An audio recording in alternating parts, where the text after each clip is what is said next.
တရုတ်ဆောင်ပိုးကြပြုခင်ရဲ့စိတ်သက်အမှန်တွေကိုဖွင့်ချလာတဲ့ဆိုင်ဝင်တန်းများပရိသတ်များလုံးပဲမင်္ဂလာပါရှင်ဘာမစ်လက်ဘရီကနေပြန်လေးကြိုဆိုလိုက်ပါတယ်တရုတ်ဆောင်မင်းသမီးတွေထဲမှာအလူတန်းရက်ရောလို့တတိမကြီးဆိုပြီးတော့နာမည်ကျော်ကြားနေရကတော့မင်းသမီးပိုးကြပြုခင်ဖြစ်ပါတယ်အိမ်တောင်ပြုတ်သွားပြီးတဲ့နောက်ပိုင်းမှာအင်မတန်ကိုချမ်းသာကြွယ်ဝသွားသလိုအလူတန်းများစွာကိုလည်းပြုလုပ်နေခဲ့ပြီးတော့လူတွေရဲ့အချစ်ကိုရယူနေခဲ့ရပါ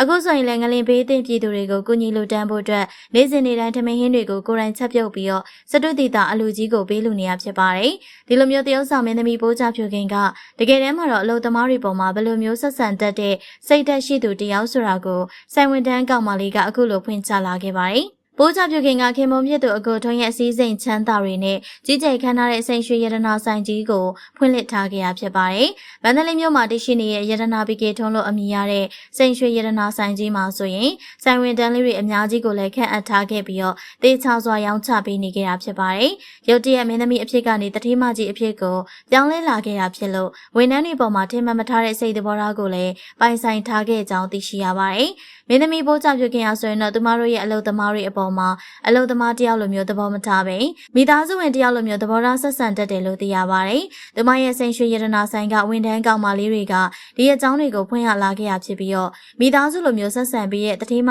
ကြီးပိုးကြဖြူခင်ကအရန်ကိုကျေးဇူးတင်နေခဲ့ကြပါတယ်။အလုပ်ကိုစတင်ဝင်ရောက်ပြီးတော့အလုပ်ကိုင်တဲ့အချိန်ကလေးကဖိအားများတယ်ဆိုတာမရှိခဲ့ပဲလွတ်လပ်ပေါ်ပါစွာနဲ့ကိုမိသားစုအလုပ်တွေကိုလုပ်ကိုင်ရတယ်လို့မျိုးကောင်းမွန်စွာနဲ့နေထိုင်နိုင်ခဲ့ရဖြစ်ပါတယ်။ကိုဘာသာကိုနာမည်ကျော်မင်းသမီးလုပ်ငန်းရှင်တထေးကြီးဆိုပြီးတော့မာနထောင်လာတာမျိုးလည်းလုံးဝမရှိပဲအကုန်လုံးကိုစေတနာမေတ္တာထားပြီးတော့ဆက်ဆံတတ်တဲ့သူတယောက်လည်းဖြစ်တယ်လို့သိရပါတယ်။နေ့စဉ်နေ့တိုင်းမှာဒီလိုမျိုးဝန်ထမ်းတွေပေါ်မှာစေတနာထားပြီးတော့ရင်းနှီးစွာနဲ့ဆက်ဆံတတ်တာကြောင့်အလုပ်လုပ်ရတာကလည်းပေါ့ပေါ့ပါပါရှိပြီးတော့စိတ်ဖိစီးမှုတွေမရှိပဲကောင်းမွန်စွာနဲ့အလုပ်ကိုင်နိုင်ခဲ့တာဖြစ်ပါတယ်။ဒါတင်မကအခုလိုမျိုးငလင်ဘေးကြီးကြုံတွေ့ရတဲ့အခါမှာဆိုရင်ဝန်ထမ်းတွေရဲ့အသက်ကိုပဲဦးစားပေးပြီးတော့တခြားဘယ်အရာကမှအရေးမကြီးဘူးလို့ခံယူထားခဲ့ရဖြစ်ပါတယ်။တချို့ဆိုင်တွေလိုမျိုးဆိုင်တကားပိတ်ပစ်တာမျိုးတွေမလုပ်ဘဲပစ္စည်းဥစ္စာတွေကိုဂရုစိုက်မနေပဲကိုယ့်အသက်ကိုလွန်မြောက်ရာကိုပြေးဖို့တိုက်တွန်းနှိုးဆော်ပေးခဲ့ရပါဒါကြောင့်သူမတို့ဆိုင်ကအနေငယ်ထိခိုက်မှုတော့ရှိပေမဲ့ဝန်ထမ်းတွေအကုန်လုံးကတော့အန္တရာယ်ကင်းပြီးမိသားစုဝင်တွေကလည်းဘေးကင်းစွာနဲ့နေထိုင်နိုင်ခဲ့တာဖြစ်ပါတယ်